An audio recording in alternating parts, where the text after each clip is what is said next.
Hello friend, मैं आरती तिवारी अपने YouTube channel पे आप लोग का स्वागत करती हूँ। छोटे को नमस्ते और बड़े को प्रणाम करती हूँ। देखो, एक छठी मैया का हम प्यारा सा भजन आप लोगों के बीच में लाए हैं। आप लोग को जैसे लगे लाइक और सब्सक्राइब करना, ज़्यादा से ज़्यादा शेयर करना, ज़्यादा से ज़्यादा आप लोग प्यार दुलार दीजिए।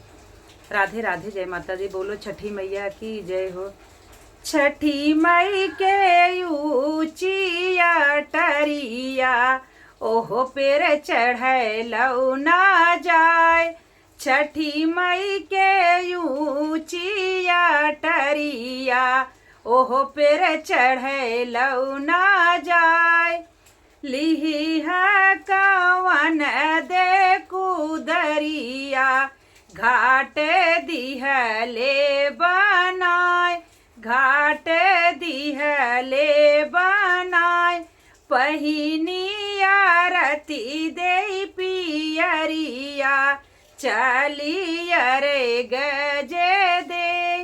पहिनी आरती दे पियरिया, चलही अरे गजे दे। काचही बसे बसे घरवा, आहै कदम काई गाछ। तही बस हरे सुतले अमरी से रामा, गोड़े मुड़े चादर तान।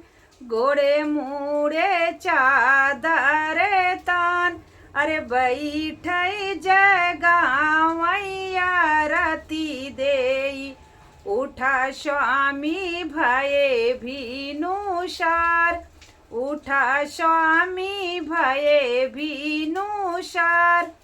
गैया ना दुहले भिनुसरवा, भैली अधियरिया के जून। भई अधियरिया के जून, 3 दिन से भूखली है धनिया, बाटी जलवे में ठाड़। 3 दिन से भूखले है धनिया, बाटे जलेवा में ठाड़। अरे थरे थरे कपले बदनिया, उठवा भये कुम्हिलाय। उठवा भये कुम्हिलाय।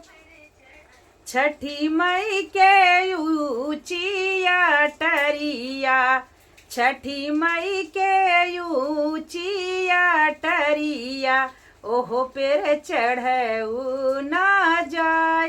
ओहो पेर चढ़लू ना जाए। एक बार बोलो छठी मैया की जय हो।